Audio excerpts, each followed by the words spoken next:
मेघा की कॉलेज में गर्मियों की छुट्टियां होने जा रही थी। इस बार उसे अकेले ही घर जाना था। उसके पापा थर्ड एसी में उसका टिकट बुक कर दिए थे। मेघा ने अपनी सहेली राखी और दीपा को भी उसी ट्रेन से टिकट काटने को कह चुकी थी।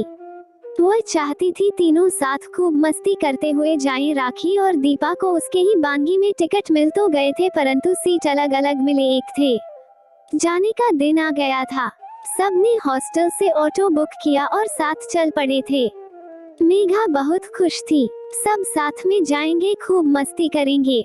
उसने एक लाल रंग की सलवार और कुर्ता पहन रखा था। उसने बाकियों को भी कह दिया था, हम सब वही ड्रेस पहनकर चलेंगे जो हाल ही में बनवाया था। उनकी ट्रेन रात को 7 बजे रांची जंक्शन से पटना के लिए थी। तीनों सहेलियां समय से स्टेशन पहुंच गई थीं।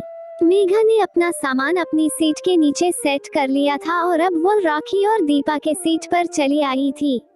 वहां आकर उनकी मदद करने लगी। मेघा दिल की बहुत ही अच्छी लड़की थी, पर उतनी ही चंचल और शरारती थी। उसको मौका मिलता कि एक शरारत कर ही देती थी। उसकी इन्हीं अदा पर जमाना फिदा था। उसकी सारी सहेलियां उस पर मरते थे। गर्ल्स कॉलेज की शान थी। हमेशा अपने दोस्तों के लिए हाजिर रहती। किसी भी तरह की समस्या हो उसके पास सबका समाधान होता था। बहुत ही पॉपुलर थी अपने कॉलेज में और हॉस्टल में भी उसके स्टाइल भी सभी कॉपी किया करते थे। यूं कहें कि वह एक स्टाइल आइकॉन भी थी। ट्रेन में सब व्यवस्थित करने के पश्चात सब बैठकर हंसी ठिठोली कर ही रहे थे कि वहीं एक आंटी और अंकल आ पहुंचे और अपना सीट देखने लगे। मेघा को थोड़ा टेंशन होने लगा था क्योंकि उसकी सीट वहां नहीं थी, फिर भी अपने दोस्तों से बात करने में लगी रही। तभी राखी ने उन आंटी से कहा, आंटी ये हमारी दोस्त है, इसका सीट उधर आगे इसी बॉगी में ही है, अगर आप बुरा ना माने तो ये यहाँ बैठ सकती है। आंटी अंकल ने हाँ कर दी। ट्रेन भी चल पड़ी थी और इनके बातों का सिलसिला भी ट्रेन की गति के साथ बढ़ रहा था। बात बात में हंसी मजाक ठिठोली चल रही थी। वहाँ के आसपास के सभी सीट वालों को खासा दिलचस्पी हो रही थी इनकी बातों में। फिर अचानक मेघा कहती है, चल अंताक्षरी खेलेगी।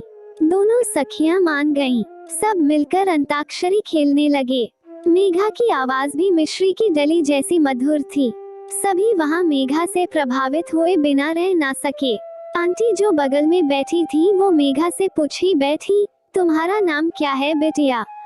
मेघा को फिर शरारत सूझी और वो कहने लगी, जब आसमान पर काली बदली छाती है और बारिश होने वाला होता है तब उस बादल को क्या कहते हैं? वही मेरा नाम है। आंटी उसकी बातें सुन खुद में ही मुस्कुरा दी। तब तक राखी ने कहा, मेघा शरारत क्यों कर रही है? वहाँ के सभी लोग हंस पड़े थे।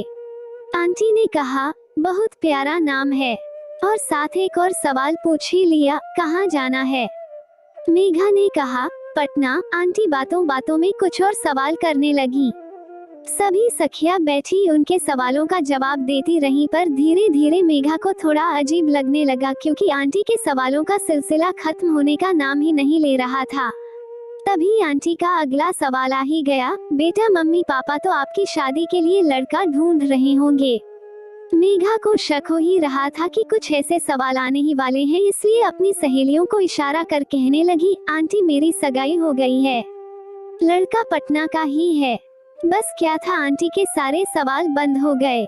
मेघा अपनी सहेलियों को देखकर मुस्कुरा रही थी कि उसका नुस्खा काम आ गया। फिर सब ने खाना खाया और सो गए।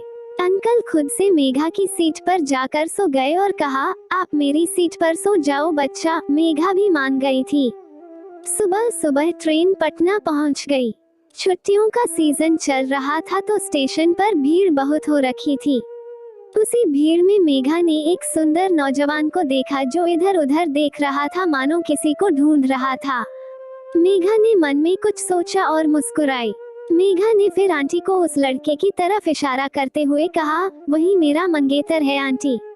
आंटी ने बड़े आश्चर्य से देखा उस लड़के को, फिर मुस्कुरा कर कहने लगी, बहुत भाग्यशाली हो बिटिया, तुम्हारा होने वाला दूल्हा तो लाखों में एक है। तब तक वह लड़का मेघा की ओर बढ़ने लगा। मेघा सोचने लगी, भांडा फूटने से पहले यहाँ से खिसक लेती हूँ, और वह जल्दी जल्दी अपना सामान उठाने लगी। तब तक वह लड़का मेघा के पास आ गया। मेघा घबरा गई कि वो अब क्या करेगी। तब तक वह लड़का झुककर उन आंटी को प्रणाम करते हुए कहने लगा, कोई तकलीफ तो नहीं हुई माँ। मेघा के जैसे पैरों तले जमीन ही खिसक गए। अब तो शर्म से वो अपना मुंह छुपाए तो कहाँ छुपाए। आंटी ने मेघा को देखते हुए कहने लगी, बेटा लड़का अगर पसंद हो तो बात आगे बढ़ाऊं। मुझे तुम बहुत अच्छी लगी। ये सुनकर मेघा शर्म से लाल हो गई।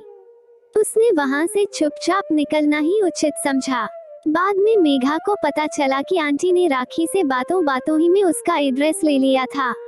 आज वही आंटी मेघा की सास हैं और वो बहुत ही खुशहाल जिंदगी बिता रही है उस जीवन साथी के साथ जिसे झूठ मूठ में ही अपना जीवन साथी कह दिया था। आज भी उस दिन को मेघा याद करती है तो एक हल्की सी मुस्कुराहट बरबस ही उसके लबों को छू जाते हैं।